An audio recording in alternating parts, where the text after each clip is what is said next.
Welcome to this Authors in Conversation panel featuring the 2024 Minnesota Book Awards finalists in the competitive Memoir and Creative Nonfiction category. The Minnesota Book Awards is a program of the Friends of the St. Paul Public Library in the organization's capacity as the Minnesota Center for the Book. This year's book awards are sponsored by Education Minnesota and the Memoir and Creative Nonfiction category through the generosity of the Bradshaw Celebration of Life Centers. My name is Staci Drouillard. I am from Grand Marais and am the author of 3 books: Walking the Old Road, A People's History of Chippewa City, and the Grand Marais Anishinaabe. 7 Aunts, and new in May of this year is A Family Tree, a children's book, illustrated by Kate Gardner. As we get started, we would like to take a moment to acknowledge the Dakota people, Indigenous keepers of the land on which most of us on this panel recording are participating from today. This land was reserved for the Dakota in the Treaty of Traverse des Sioux, signed with the United States in 1851, and it remains sacred to them today. We also acknowledge the Ojibwe people, fellow Indigenous inhabitants of this land. The Dakota and Ojibwe people are the original stewards of story in this place now called Minnesota. The Friends of the St. Paul Public Library, organizers of the Minnesota Book Awards, honor this tradition and the knowledge and values embedded in it as we all work together to lift up storytellers in our state. For this latest installment of the Minnesota Book Awards popular Meet the Finalist series, I'm pleased to be joined by Mick Cochrane, editor of The Crystal Gavel, How I Put My Heart into the Body of Law, published by Wise Inc. Media. Emily Strasser, author of Half-Life of a Secret, Reckoning with a Hidden History, published by University Press of Kentucky. Dr. Jody Lulich, author of In the Company of Grace, a veterinarian's memoir of trauma and healing, published by the University of Minnesota Press. And finally, Jeremy Norton, author of Trauma Sponges, Dispatches from the Scarred Heart of Emergency Response, also published by the University of Minnesota Press. I want to wish you all a great big congratulations for this literary feat. Each and every book is a reckoning in its own right, and being a finalist for the Minnesota Book Award is a pretty big deal. At least it sure felt that way to me last year. And so I've been in your shoes in some ways, and definitely not in others. So I'm very excited to hear more about each of these wonderful books. The stories that you are telling, I think, are transformative and in so many ways. And it's just a pleasure to have you all here to learn more. So we have a short time together, and I'd like to start with some targeted questions for each of you about your work and the books that are finalists for this award.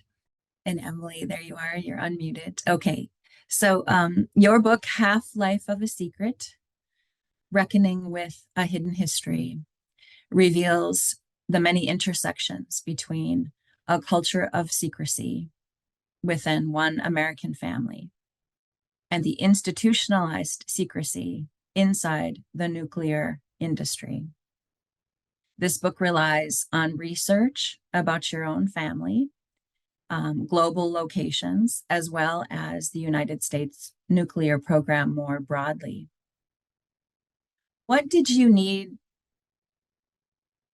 Back up. What did you know you needed going into the research? What was revealed as you worked, And what was a particular detail that unlocked a portion of the story for you as the author? Thanks so much for that question. And I'm honored to be here. Thank you. Thank you to all of you. So introducing myself, I'm Emily Strasser, and I live in Minneapolis now. I've been here for about 10 years since I moved to complete my MFA at the University of Minnesota. I'm originally from Atlanta, but really proud to be a Minnesota writer in a state with such rich literary traditions and amazing support for the arts. It feels pretty overwhelming to be a finalist. It's a really wonderful honor, especially alongside such other incredible writers. So thank you. Thank you for this honor. And thanks for that question. So thanks for introducing the book. To just give a little bit more context, the main sort of thread of the story is me reckoning with the legacy of my grandfather's work, building nuclear weapons in a city called Oak Ridge, Tennessee, which was a secret city sort of akin to Los Alamos, for those who have seen Oppenheimer or are familiar with the Manhattan Project history.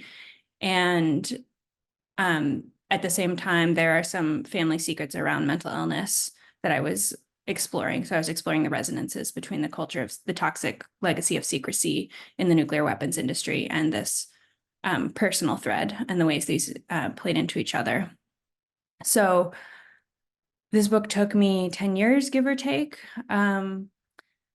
So, which is to say, what did I know when I started? Very little. I knew very little what it took to write a book. I had a naive idea that I could do it in a few years.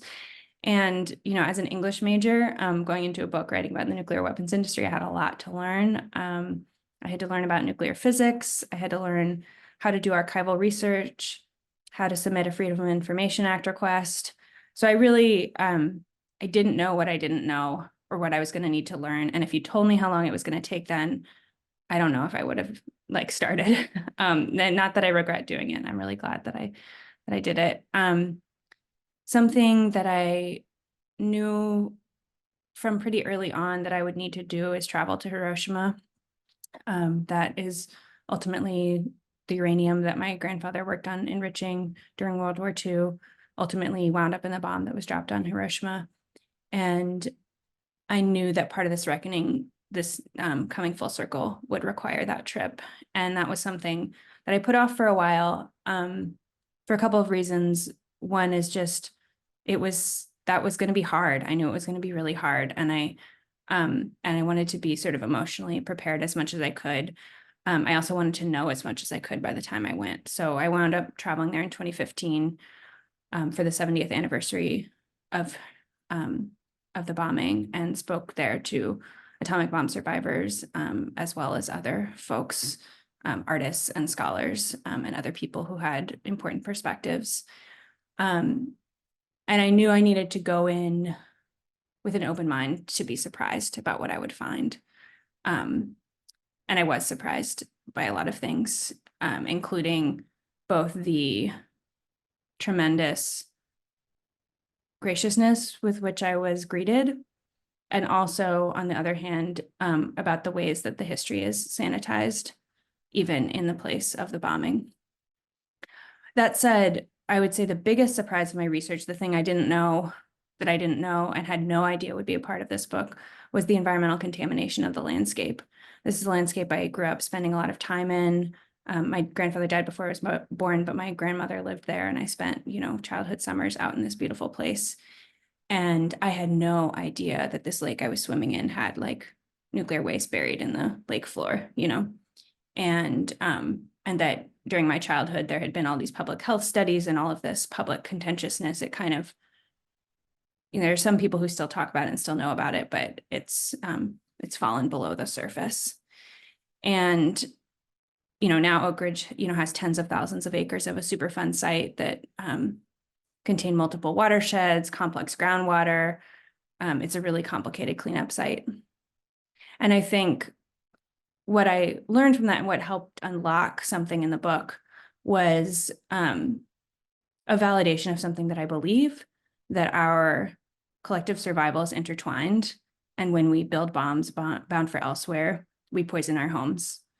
And so it was a reminder of our intimate interconnectedness. And that, yeah, just sort of reaffirmed a basic human belief of mine, but was a really clear example of that.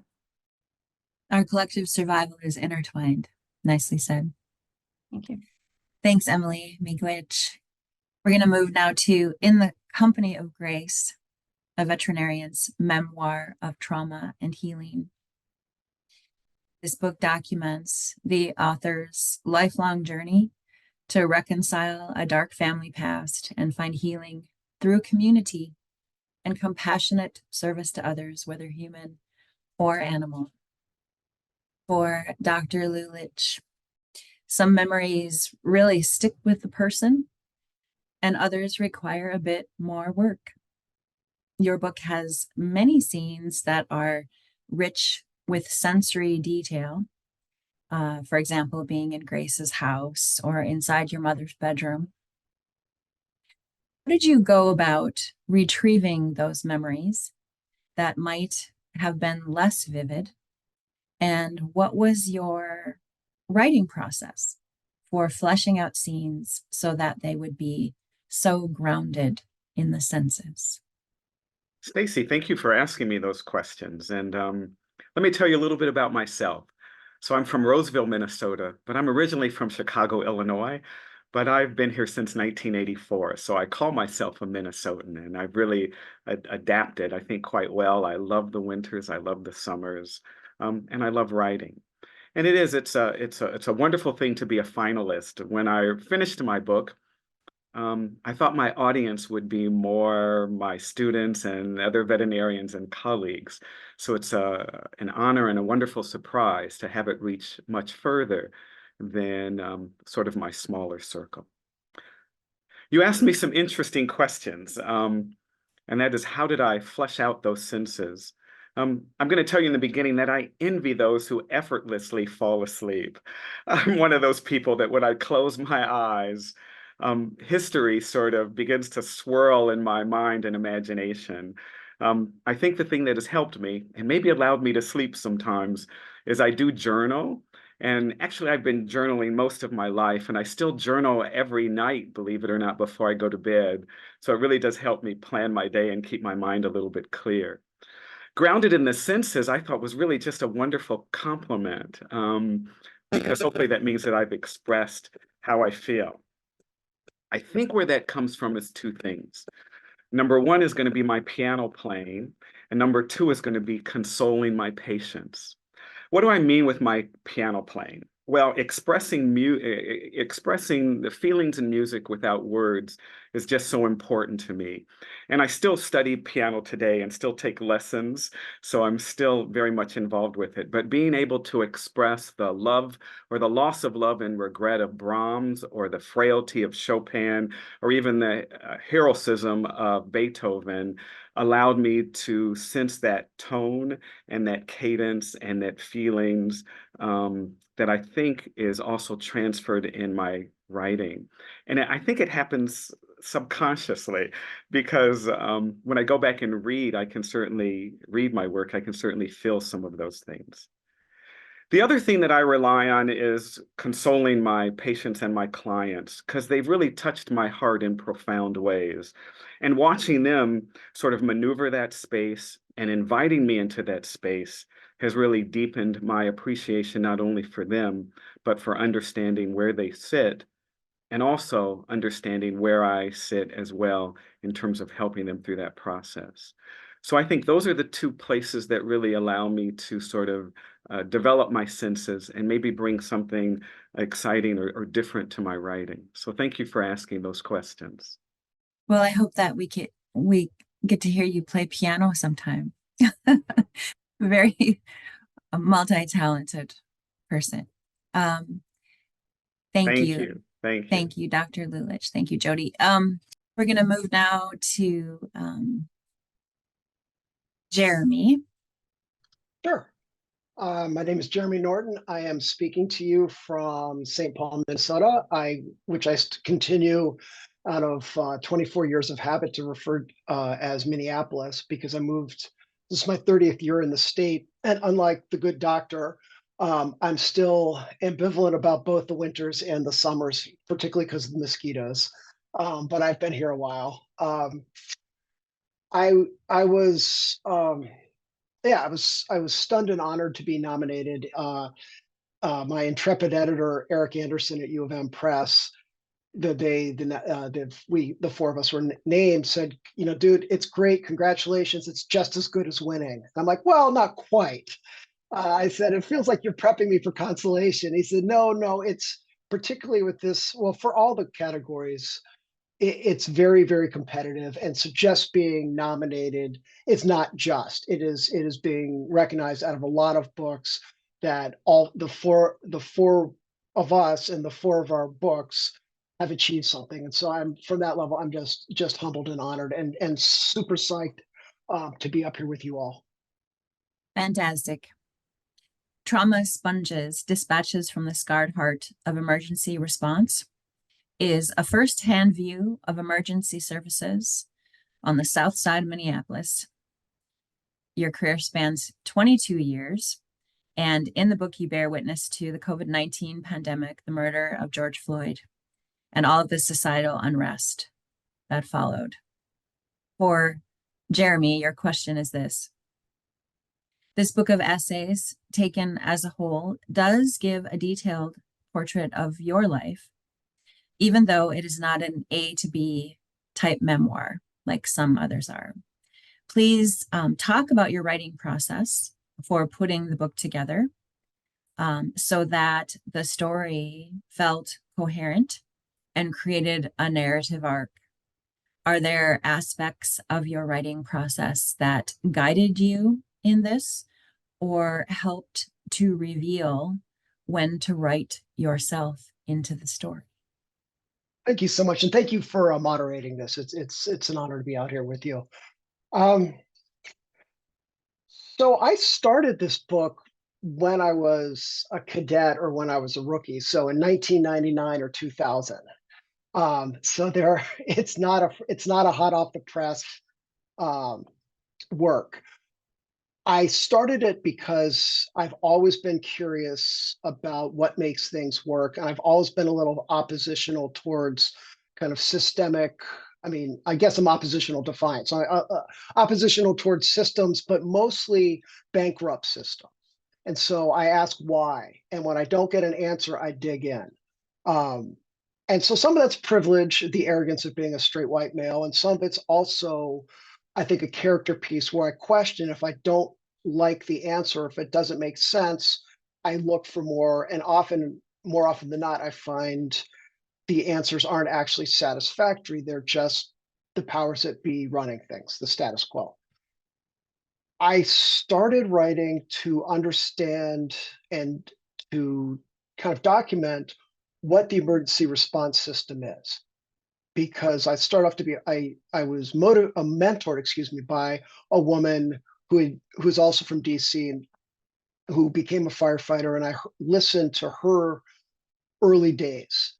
And most of what they were talking about wasn't fighting fire, but it was lots and lots of other 911 medical emergencies. And I tried to explain for my family members, for the people in the public who didn't know why there was a fire truck outside their house, the broad range of what emergency response entails. And as I did that, I also looked at all the ways that the culture of the fire service emergency responses is so kind of atavistic and reactionary that I couldn't even talk about firefighting because the old hierarchy was so, they policed it so strongly. And then over the time, I started seeing, I've seen thousands of respiratory distress calls, but each one is an individual person. And so not losing sight of the humanity of people, even though it might be my 10th call of the day that's very similar. And so that challenge, because I recognize that so many of my coworkers get burned out because they no longer see people, see the individuals. And that leads to mistreatments, it leads to dismissal. And the other part of it is that we respond to people not just when you fall down and break your leg or you have sudden chest pains, but for all the people who don't have primary care, all the people who have fallen through the safety net for our society. And so if we take it uncritically, it's just a lot of people who make bad choices. If you take it more critically, you look at this as a systemic issue.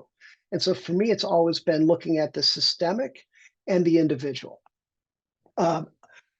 2020, some stuff happened, and I was in the process of pitching the book that at that point was kind of a panorama of emergency response from birth to death. And I just had chapters about all the different things we did. And then that was largely the book I sold to U of M Press. And then I called Eric Anderson one day and said, hey, I want to put into context the COVID pandemic. I also want to look at the connections to the killing of George Floyd and the lack of action in society, but also in government and in law and in police that leads to these things. And Eric was very patient and kind and said, okay. And so I went after it. And so I would say I was a whistleblower, but if you blow a whistle in the woods and a tree falls and no one hears either, are you actually a whistleblower? And, and I took seriously what Toni Morrison wrote in her book, Playing in the Dark, Whiteness in the Literary Imagination, that in the 1800s, rather than confronting slavery, the major writers, Melville and Hawthorne, were looking elsewhere, right? And so I thought, at some level, I'm looking at myself as Ishmael in this story, that I'm the least important and least relevant person in Trauma Sponges, but I am the person who's guiding people through it. Thank you. Thanks, Jeremy. And now, Mick Cochrane. Yes. My claim to fame today is that I'm the younger brother of Sue Cochrane, who's the author of The Crystal Gavel. And I am a novelist. I published 4 novels, but I can say honestly that representing my late sister and working with her on the book and seeing this book to publication and representing her today is the most meaningful literary work I've ever done. And I'm just so grateful for this chance. And I hope I can represent her with a fraction of the generosity and joy that she would bring to this conversation. The book is a memoir. It's a story of her life. We grew up in West St. Paul. I'm a minor character in the story, and it describes our childhood, which was marked by alcoholism and poverty and violence. Our father was a violent alcoholic attorney. Our mother had an incurable disease, so we grew up impoverished. Sue recovered from alcoholism, attended law school, found her voice, found her community, became a Hennepin County family court judge, and much like Jeremy, I think, sought to bring humanity to a system and to an institution. Was often frustrated. She retired 10 years early with a terminal diagnosis of metastatic breast cancer, and that's when she turned to writing and took classes at the Loft and at the Iowa Summer Writers Festival, and then brought her brother in late in the process to read pages with her and to shape the stories of her life into The Crystal Gavel. It's great to have you here, and I'm very touched by your presence as Sue's brother. Thank you for being here. The question is this: The Crystal Gavel, How I Put My Heart into the Body of the Law, is the story of a family court judge who takes on inequities within our legal system, overcomes adversity, the history of family trauma, and other challenges by modeling a compassionate approach to community, to each other, and to oneself. In your epilogue to Sue's work, you talk about your process of working together after suggesting some particularly difficult edits related to going deeper into alcoholism. You write, by the time by this time, she was a writer. She understood what the story was and what needed to be done.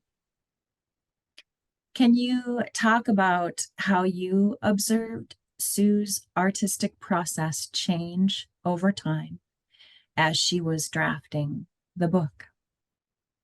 Yes, what a wonderful question, and so relevant to memoir. I was struck by a sentence late in Emily's book. Silence among survivors is common. As they age, more are moved to speak before it's too late. That sense of urgency. When Sue was young, she had what she realized later was selective mutism. She didn't speak outside her home.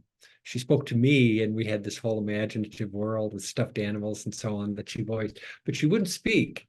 And when she had her diagnosis and 3 children under the age of 20, she wanted to tell her stories, and that sense of urgency to break the silence, and that's where she started. And she used to say she had the longest case of writer's block and ever, because she published a poem when she was 8 years old in Highlights magazine, and then after doing legal writing and so on, came to writing again in her 50s. But she was the most creative person I ever met. She taught herself how to play guitar on a plastic guitar with her own tunings, and she was a wonderful cook and practiced bojagi, the Korean quilting practice. So, and came to believe, like Thich Nhat Hanh, a hero of hers, the Buddhist monk, that peacemaking is an art, and that on the bench, when people came before her, that there were creative opportunities. But as a writer, she was a quick study, and she loved language and stories. And of course, in recovery, you learn to tell your story, right? How it was, what happened, and what it's like now. So there was a kind of courage that she brought to her writing, and clarity. I think in memoir, there's a remembering, right? Putting yourself back together again and seeing your earlier self with compassion. She was a great champion of compassion. And I think in the course of the writing, she found compassion for her earlier self, even her drinking self, and all the flawed humanity, and came to believe that those flaws were a gift. So we worked a lot out to say something about the structure of the book, because the crystal gavel, she was given a gavel by one of her grateful people who had her case heard, and then a bailiff knocked it off her shelf and broke it into 5 pieces. And she came to love those broken pieces as she loved the Japanese art of kintsugi, where pottery is repaired with golden joinery. And she writes about that, about the golden joinery of love, how we are all broken but restored and put together.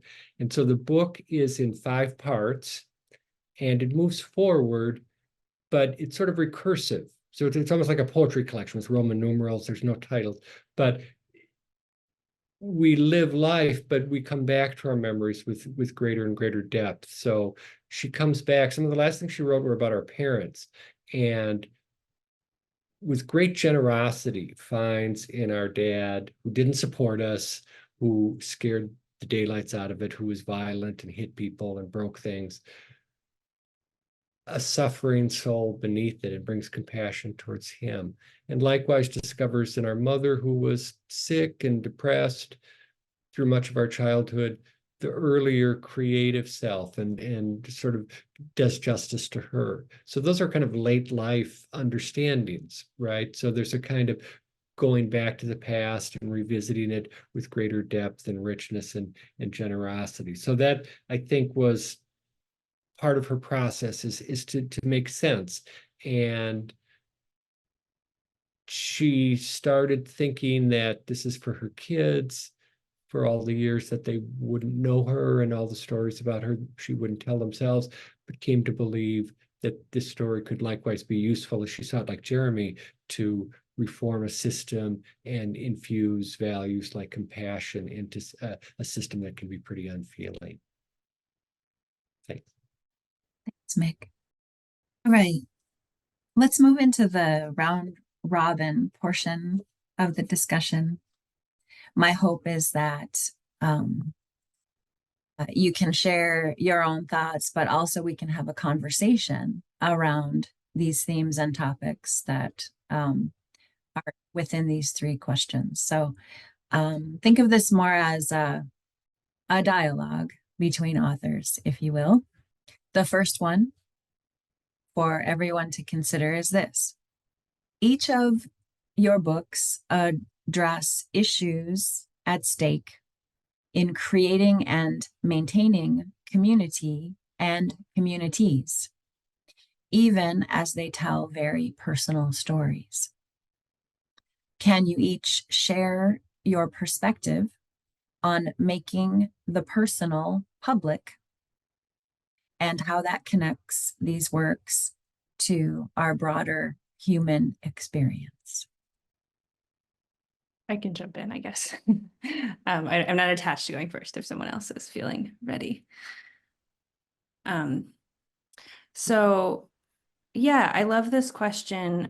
This idea of connecting the personal to the public is really important to me and important to my work. The book is called a memoir, but that's kind of an imperfect label, given that, there are deeply personal elements of it, but I also write a lot about events I don't remember, and events I wasn't even alive for, and events that no one in my family remembers.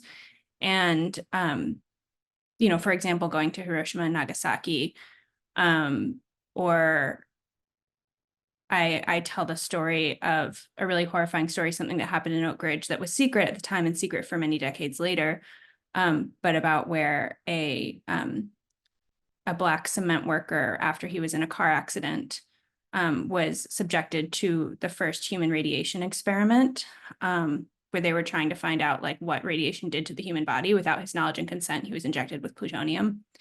And one could say this is not why tell this story? This isn't like part of your grandfather's story. He didn't know, he didn't have any idea.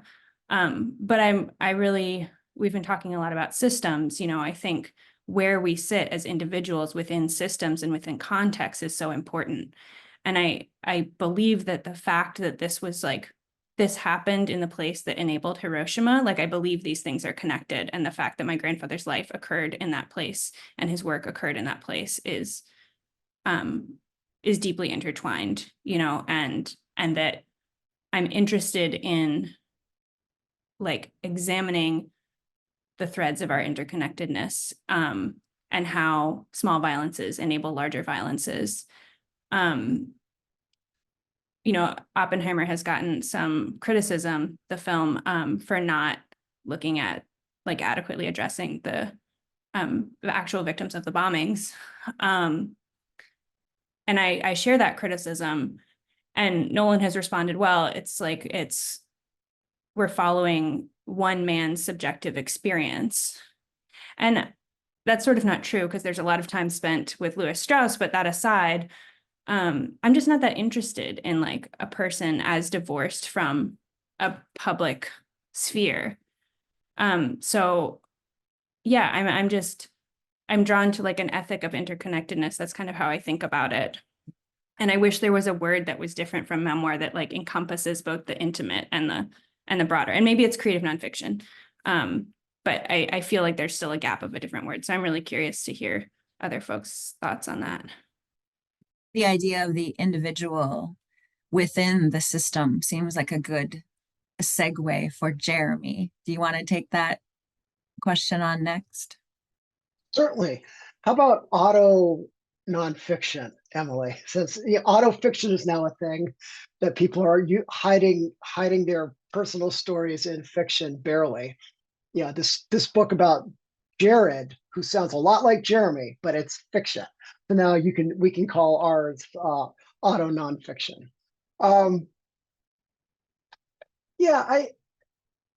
There's a way in which, and I said I had kind of 5 primary goals with the book. 1, to explain to civilians what actually happens. 2, to try to share for my coworkers an appreciation, awareness, and a deeper compassion for the people we see, because it's really easy to either not see them at all in the first place, or to put up a protective wall. And those are two very different things, but they end up leading to the same thing. I had a lot of time when I've tried to bring up points where I was dismissed earlier in my career, over time, and I kind of think the moral suasion argument is bullshit. Like and so absent that, it's hard to maintain politeness when, as the powers that be don't want to give up their position of comfort and privilege, and so asking politely doesn't get things done. And so there's a way in which, having been on enough calls where I've seen the end result of our cultural indifference or our incurious systemic behaviors, and people allow dead bodies in the streets, they allow miscarriages of either justice or humanity or treatment, as if, well, I can't do anything about it. We can't do anything about it. These things just happened. And so there's a way in which, by engaging, almost for myself to stay sane, but also to not allow the system, and not just Minneapolis, but like basically white dominant culture America, to get away with a plausible deniability. We didn't know this was happening. Right. And so that's one of the things I'm writing towards, is almost trying to hold people up to it without being gross, without exploiting the very real suffering of the people I'm privileged to see and to serve. But also to say, if you can watch one man killed by the police, an unarmed, non-threatening man killed by the police, and it doesn't stop the entire system, what is it going to take for us to look and recognize that we are all complicit in allowing these things to happen?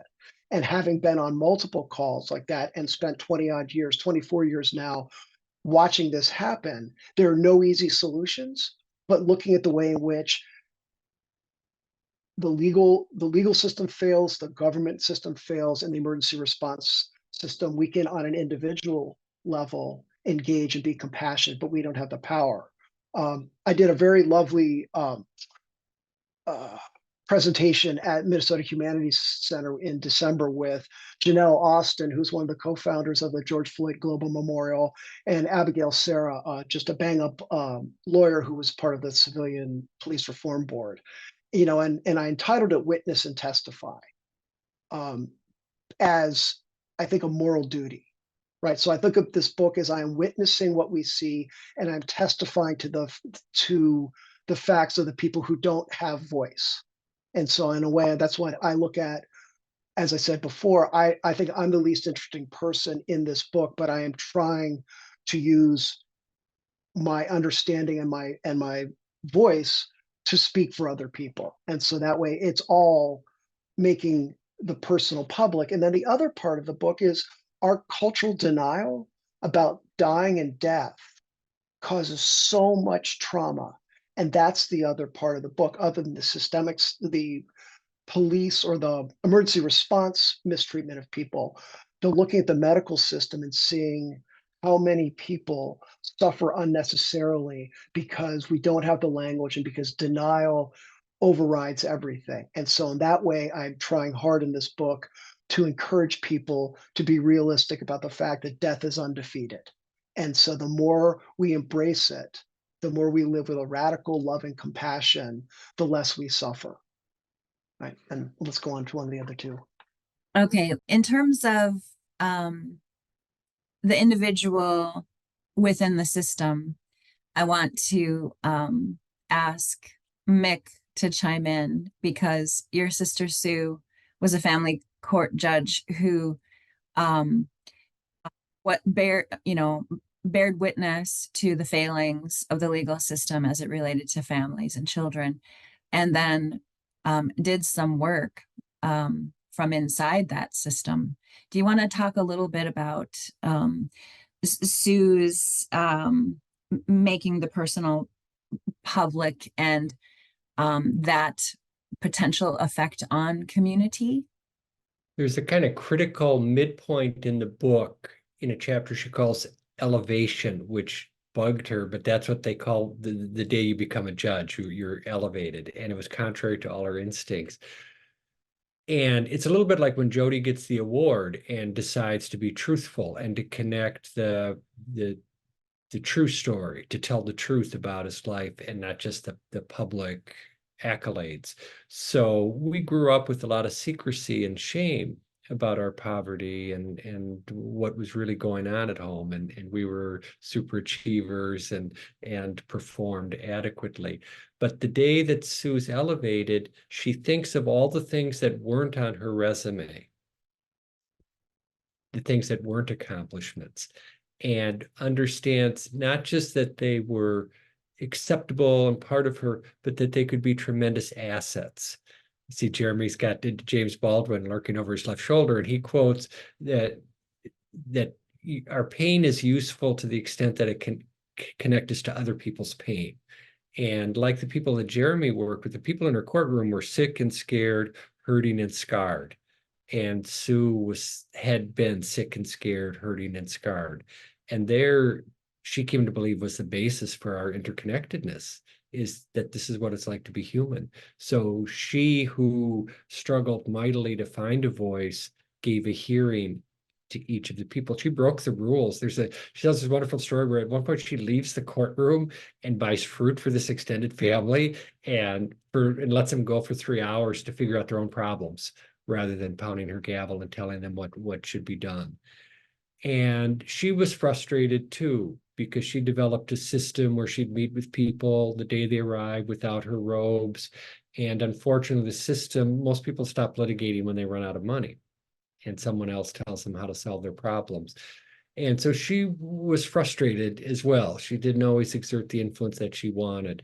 But I think the personal spiritual, it was a spiritual journey for her to accept her brokenness, and her common humanity allowed her to manifest that in the public sphere, I think. And that was crucial. It wasn't enough simply for her to find some peace of mind and to enjoy it privately.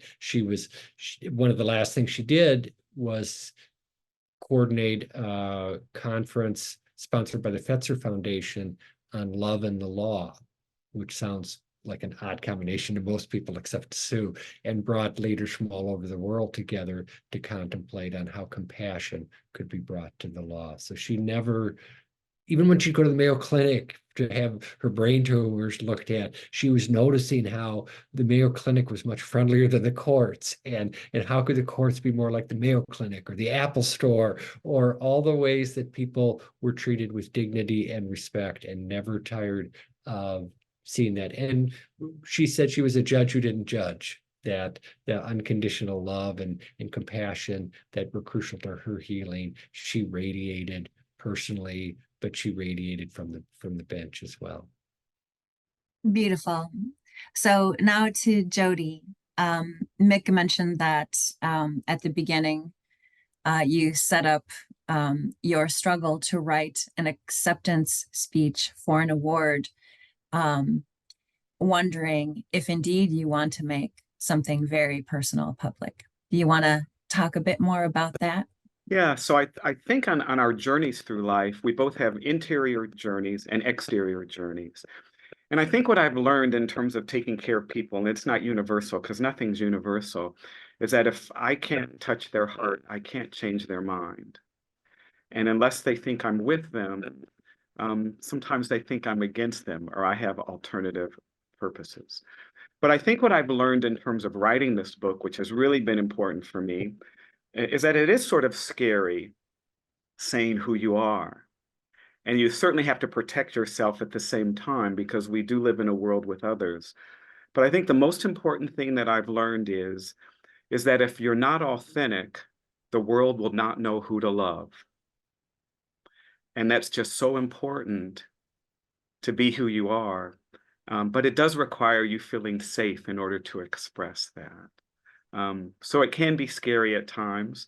But when I gave that speech, I thought that was the most important part for me, is that, they really needed to know who I was, because like many of you mentioned, many of us are broken in many ways. We're also good and healed in many ways as well.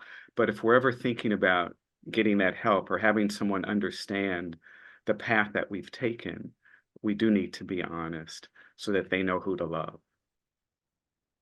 And let's just maybe explore this theme of compassion as a community builder. Because I believe that each one of your books really hits home the necessity for having compassion. Does I anyone went want to last, delve a I can go little? forward. I can go Okay. first. So I think it's very important. And we need to define what that compassion really means. So part of it means just sitting back and listening.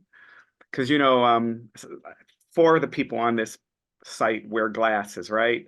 And so if I were just thinking about myself, I would say, you know, why can't you see these words? Why don't you just take my glasses and put them on? They should work for you. Because that's how often we think of things, that we think that our path is the way we should do it, the way we should describe it, the way we should set it forward. But what we really should do is sit back and sort of listen a little bit, and then question and ask, how can we help?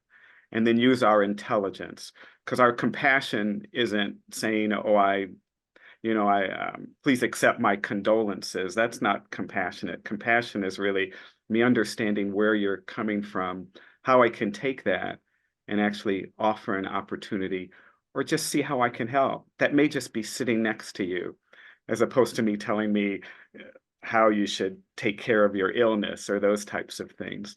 Sometimes clients, when they come to see me, it's not that they want me to cure their animal or anything like that. They just want to hear someone else say, you know, it's serious, isn't it? And I just need this second group of opinions. And it is. And I have to say, you know, well, you know, I care about you and understanding just as much as I care about helping. And so that's one of the most important things about compassion, is not only listening, but also taking the time to ask, how can I help, if that's the compassionate mode that you want to take. I'll continue. Yeah, I look at compassion, like if we're using it as an action, you know, it's going what Jody was saying, as kind of an aggressive understanding, you know, because with our work, we show up with no idea what we're walking into. We have to make a lot of context clues quickly, and the the actual situation may be far removed from what the 911 call says, but you're in people's homes, you're in their worlds, and especially if we understand that the 911 system itself is very limited and flawed, not due to the person who called, but because of the system above them.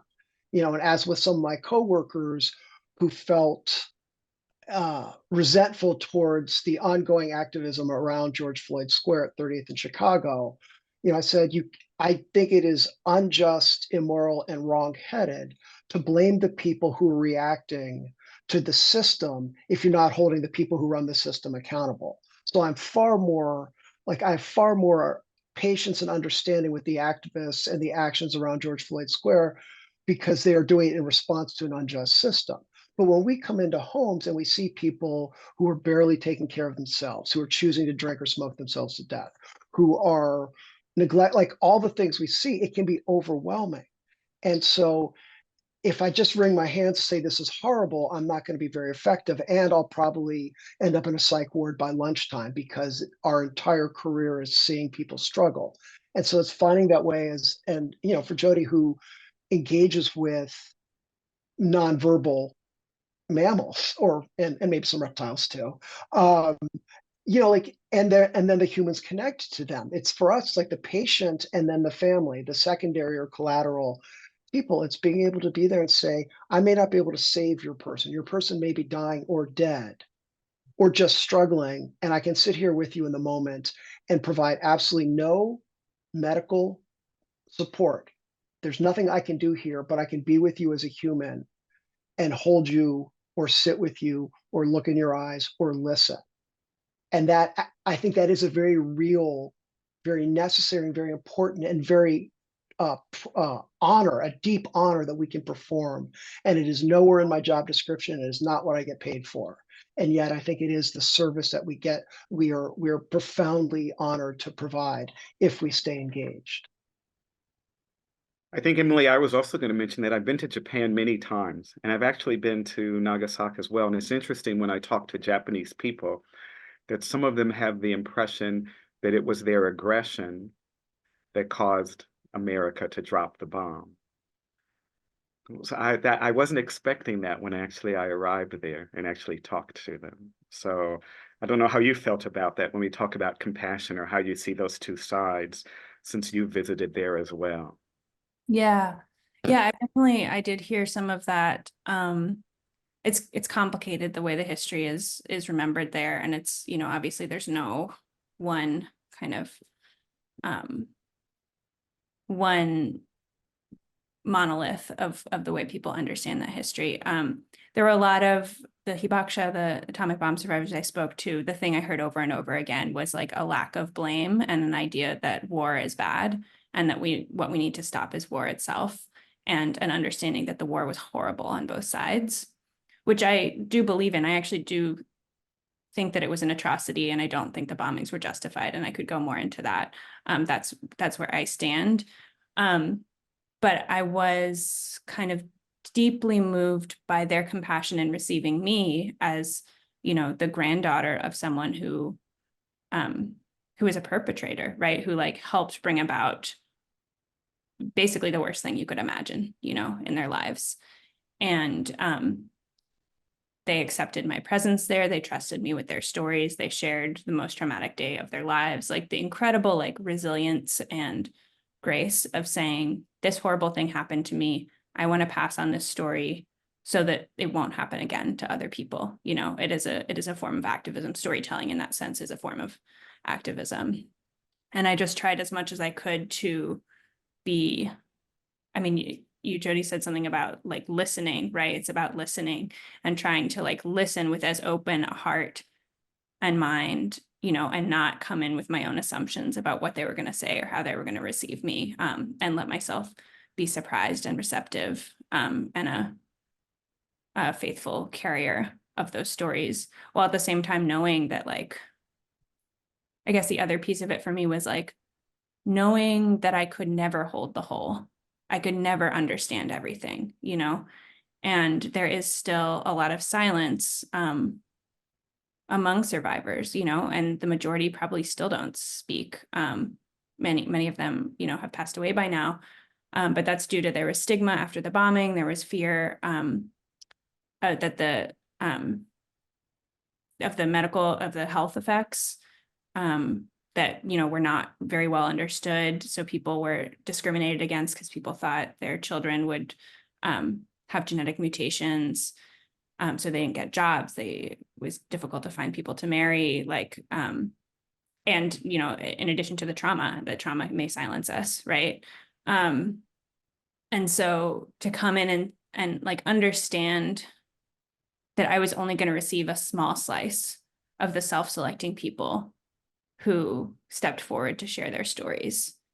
And so maybe what I want to say about compassion here is like, I think it's like both listening and like allowing people to have the agency to not share with you everything, and that's, I had to accept that. Like, I'm not knocking on people's doors and saying like, tell me the thing that you don't want to tell. My translator actually, who has spent her life, translating, she said like thousands of hibakusha testimony, had never heard the story from her mother, who was a survivor. So that was, really striking to me. Yeah, I guess that's where I'll land on that. I think Sue would absolutely endorse the beautiful contours of compassion that Jody, Emily, and Jeremy laid out, is that kind of open-hearted receptiveness. I love the idea of story sort of being the vehicle for compassion, entering another person's world with an open heart and with real humility. I think Sue probably would, she was a Buddhist, and I breathed in some secondhand Buddhism from her, and I think that she had the sense that compassion is a practice, that it's something that you do every day, and sometimes we fail, and then we come back and do it again, and that it's learned. I mean, I was very moved by the way Jody, I think, learned compassion from grace. And Sue would also say it starts with self-compassion. And that's the bedrock for compassion for others somehow, is that it starts. And then we learn it. We had a grandmother who gave the kind of quiet proximity and nurturing. She was a baking German grandma on the west side of St. Paul. And Sue and I would take the bus over there and luxuriate in unconditional love.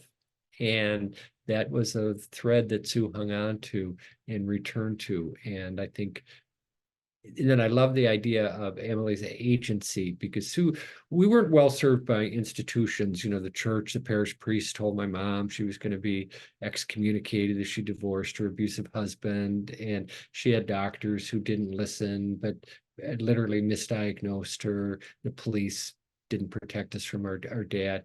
And Sue came to believe, especially in the courts, that people could find their own answers. And so respectful agency. And the one thing that I loved when she was going through chemotherapy and didn't feel up to family court, she went to traffic court.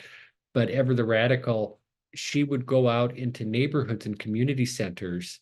Her bailiff wouldn't go with her on the north side of Minneapolis, and set up shop, no robe. People would come in and get their tickets fixed so they could get back on the road again. But she would go into their world and understand that they didn't have unpaid tickets because they were bad people, you know, and to go in and, like Jody says, to listen what they needed and to do that, rather than be above them and bossing them around and judging them. Yeah, that listening and allowing are action words, right? They're not passive things. That was a great conversation. Ready to move on to the next one? So these are all first books, and they all seem very timely. For each of you, was the book a long time coming? And we've heard, partial answers to that one already.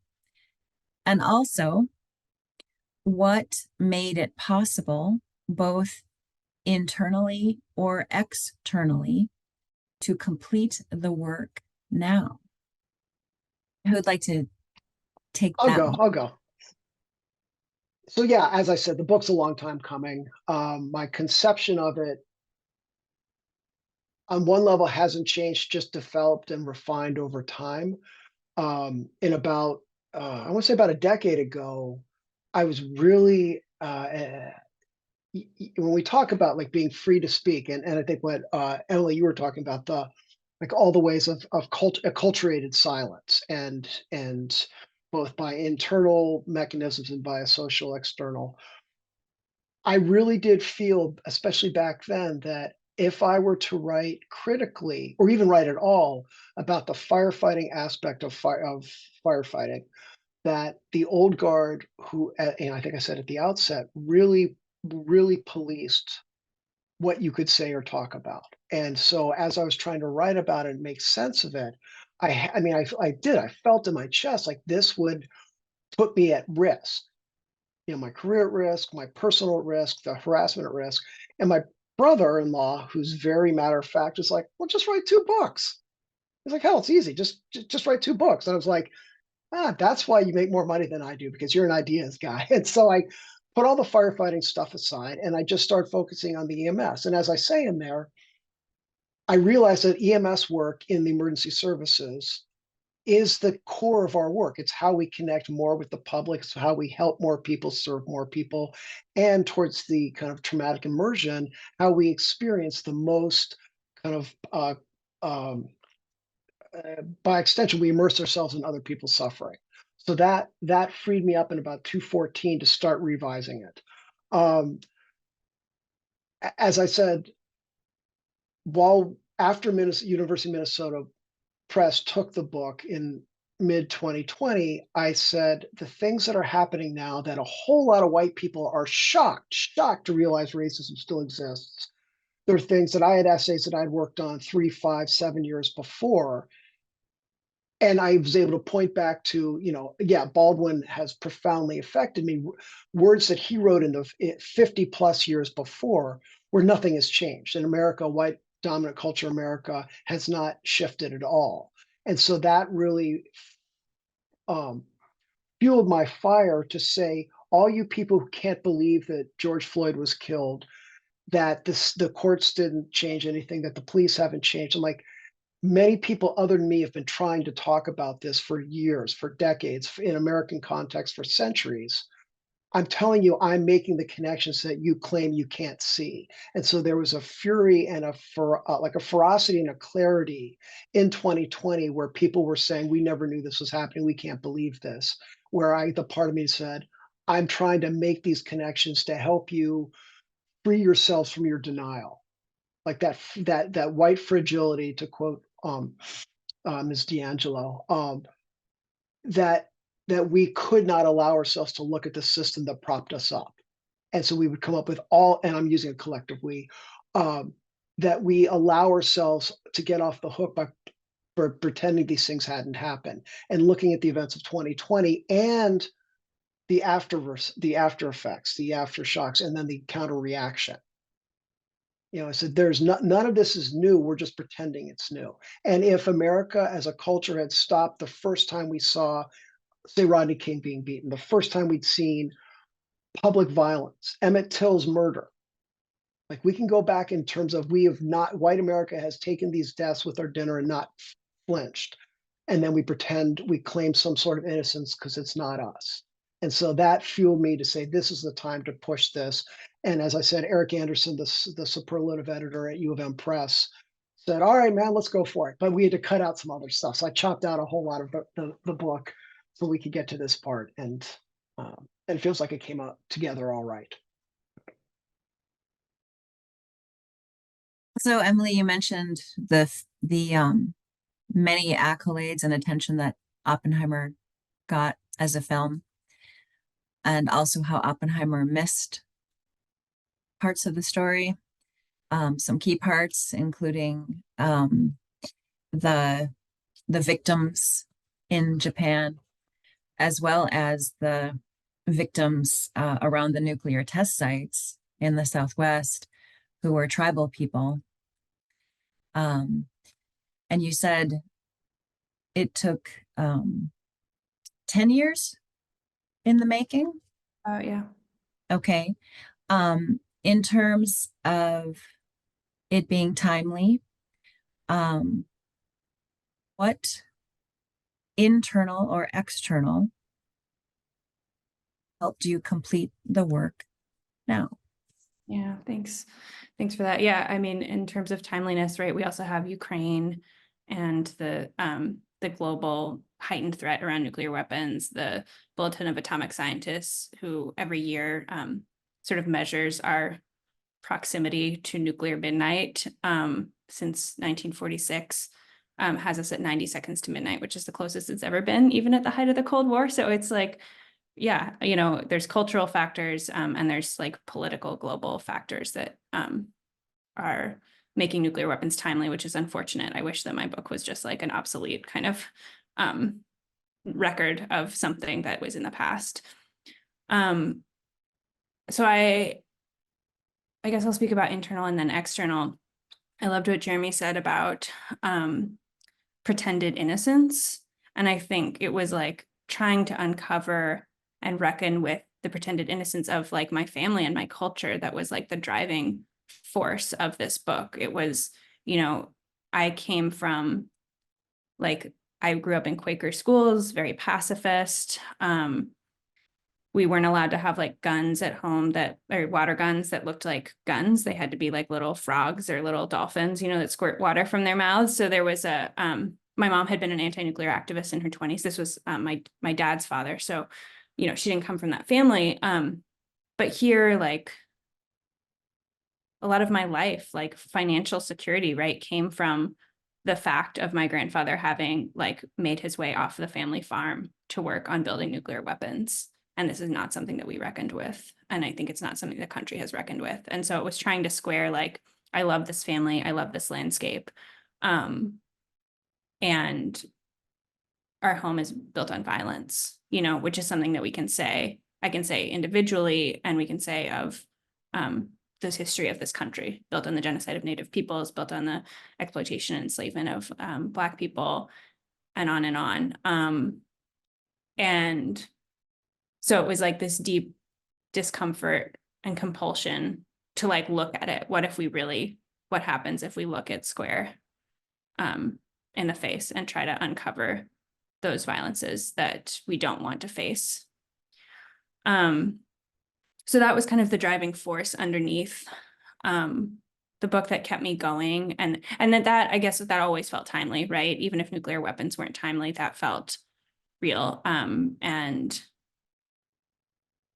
current to anything that was going on in the world and in the country. I also want to speak to external factors because, you know, I'm really grateful to live in a place that has arts funding. And for much of this book, I was, you know, teaching part-time, but I also applied to every grant and fellowship I could get my hands on. And I'm recognizing that I'm in the company of writers who, you know, are writing about their professions that are not writing related. And I really admire the like drive and ability to write a book while you're, you know, while you're working such demanding jobs. And was not my path for the most part. I have worked, you know, various jobs, including like on a farm and, you know, different things during the course of writing this book. But I also was fortunate to receive a fair amount of arts funding. And I just want to shout out to Minnesota that like, we got to pay our artists if we want a rich artistic culture.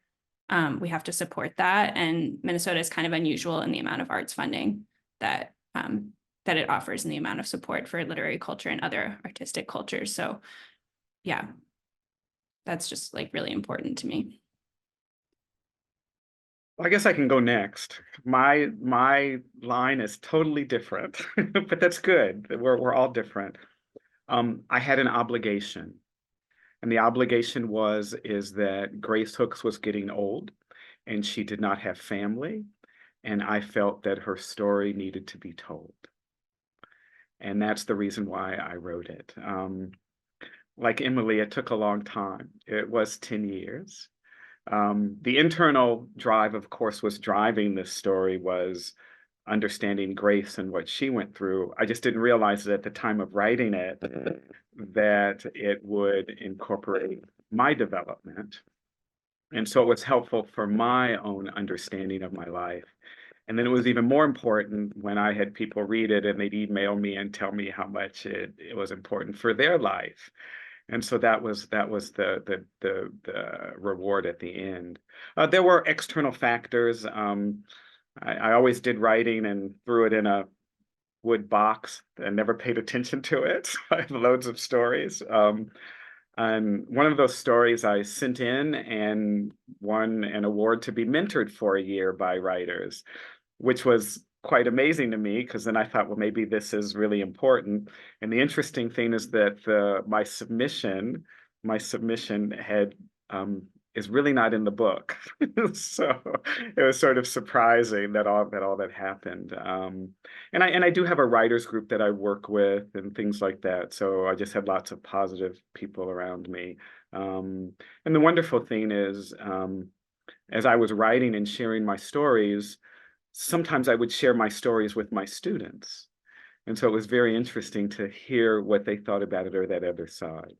So mine was long in coming as well. And as probably as all of you know, although Emily talked about funding, the difficult part for me was all the rejections and that was very difficult to get a hold of. I mean, I was very lucky that I sort of had agents come to me instead of me going to agents, but it didn't matter. I think one time I just had to say, I just need to stop for a while because 35 rejections in 2 weeks or so, even though that's not very many, was sort of mentally hard for me to manage. And I just said, I need to be quiet for a while and do my regular job, and then I'll come back. And so it is very interesting, the path that it took me to, but it was more an obligation to make sure that someone who I thought was wonderful, other people also would find out that she was wonderful.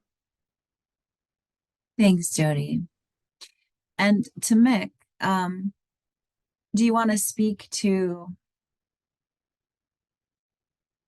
how long it took Sue to write the book and write it the end, right? Yeah, so it was 10 years, I think, in the works. If I were dated, we've got some slow growing books here. And I don't think she had a bucket list. She studied in France. I remember asking, do you ever want to go to France again? You know, and no. And for her, every day was kind of a bucket list. But at one point, she composed a list. It was a list of books that helped me live a good and happy life, I think was what she titled it. And it was from Marcus Aurelius and the Big Book of Alcoholics Anonymous and Gandhi's autobiography. And I'd like to imagine that, just as we say, sometimes you write the book you want to read, she wrote the book she wanted to put on that list to give her kids. And it was a long time coming. And what was sort of wonderful for me is that she had teachers, and I got seriously involved at one point with just a big pile of pages and stories, and we would go on retreats together and you know, spread them out on the floor and tell our stories and laugh and cry about different things. And she didn't need much help. I finally, when I got involved, she didn't tab the paragraphs in a way that seemed right to me, or I think she put too many spaces after periods, but she didn't need a lot of technical help. And at the very end, she was vibrant and full of life. Kind of a medical miracle, as I said, 10 years with like an 18-month prognosis. But we over Zoom we would Zoom for an hour or two a night, and we went over the book sentence by sentence. And she said, I want to publish this book. And that's when I became her literary executor, and she wrote up the legal document. And that's what she wanted. And she wanted her story in her own words in the world, mainly for her kids, but just to say who she was. And so in some ways it's timely, I guess, in some ways, but I think maybe it participates most in what they call wisdom literature, how to live a life. And you're just the testament and hope that someone else might open their hearts to it in the way that we talked about compassionate listeners do, and take something from it of value. Well, the world is certainly lucky to have all 4 of these books in our midst. That brings us to the final round robin question. Mortality is one of the common themes carried throughout all of these books, whether it's coming to terms with one's own mortality, the loss of a parent or loved one, or the deaths of people that are far removed from us. As writers, what do you feel these works leave behind for those reckoning with their own questions about mortality, death, and dying? I was trying to stand back, but since the clock is ticking, I will jump. No, of course. I mean, one of the goals and one of my hopes with the book is for people who read it to start thinking more about, you know, as I said, death is undefeated, and how we can live with integrity, and also how we can plan to die with grace and integrity and compassion and resolution. And because, you know, unfortunately, so much of my career has been seeing the opposite of that. So not just the sudden acute deaths, but all the ways in which people suffer and their loved ones in their community, their circles suffer because they've been unable to approach it. And so on that level, wanting to push on a human level, on an individual level, excuse me, on a community level, being honest about this, and then on a systemic level, looking at the things that we've allowed to be just the background noise in the evening news, and to ask questions about deaths that we might let go when we should really look at and say, how did we as a culture allow this to happen?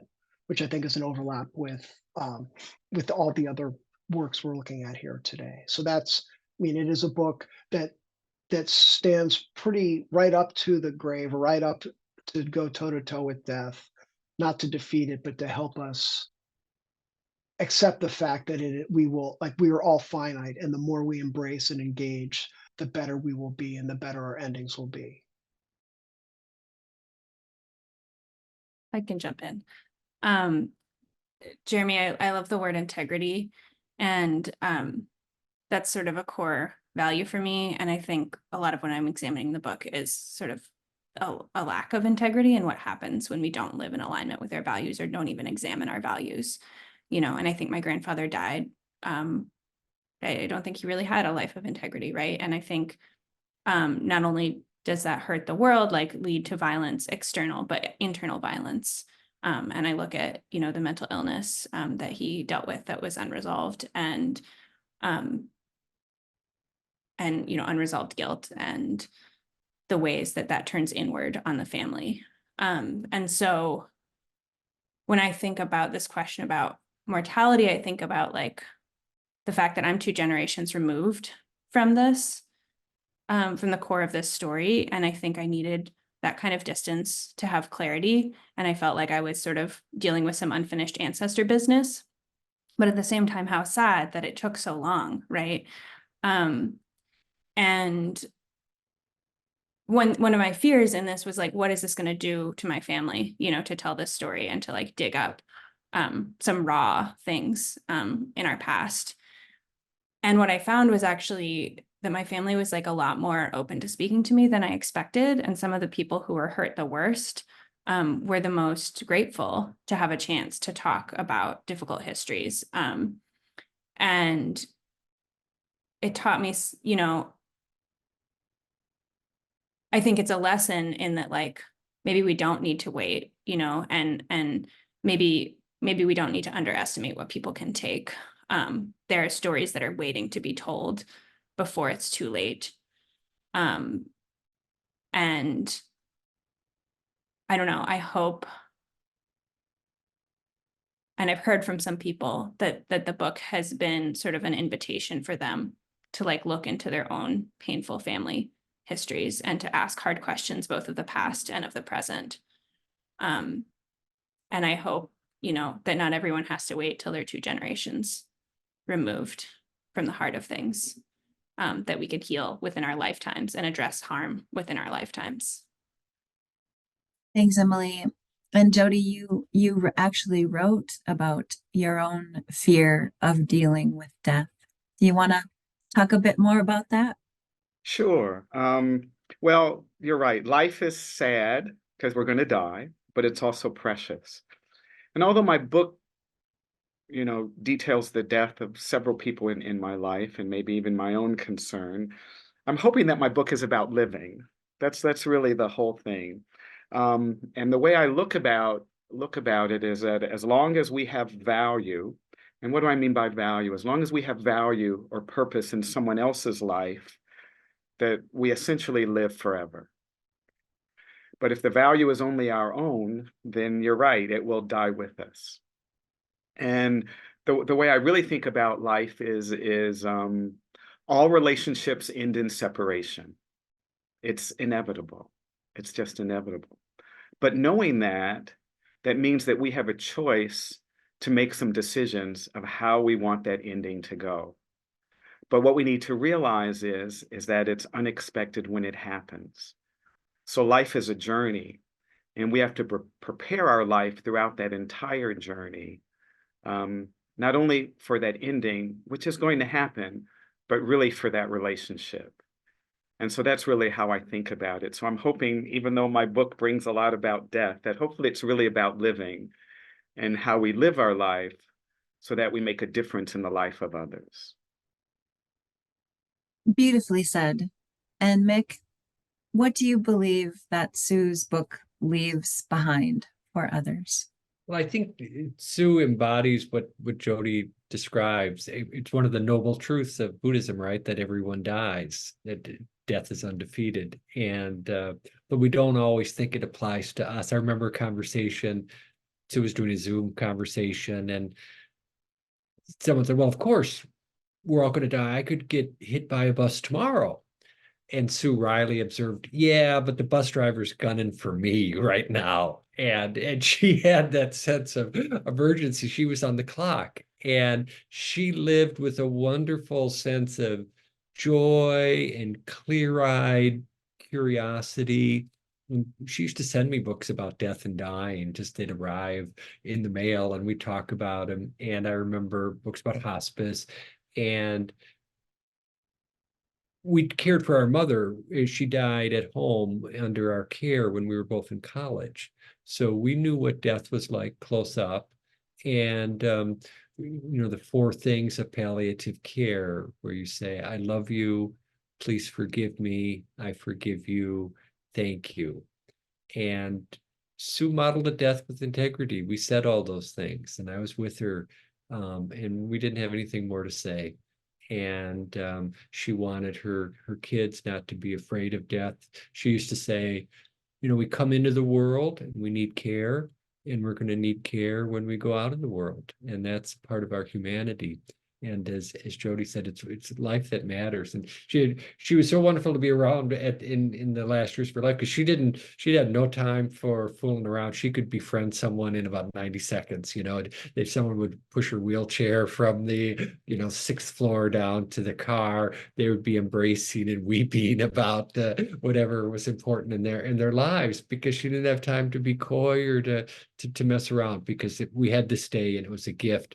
And it was a repository of joy and generosity and love. And love gets the last word here. Thank you so much, everyone. Thank you for these beautiful books. Thank you for all of the good work and for being purveyors of compassion in this world. I really appreciate all that you've done and all you've shared here today. Miigwech Apichi.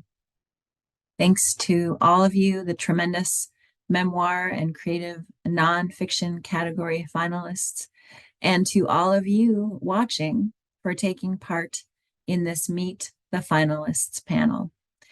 If you enjoyed this talk, you can find a treasure trove of past events archived on the YouTube channel of the Minnesota Book Awards Steward Organization, the Friends of the St. Paul Public Library.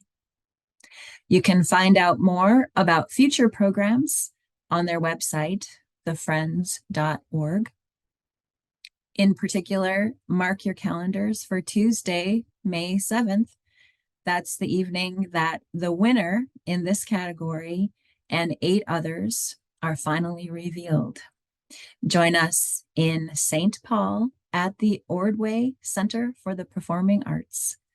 Tickets are just $22, including processing fees. Visit thefriends.org/MNBA for more details. Miigwech Bizendawieg. Thank you for listening.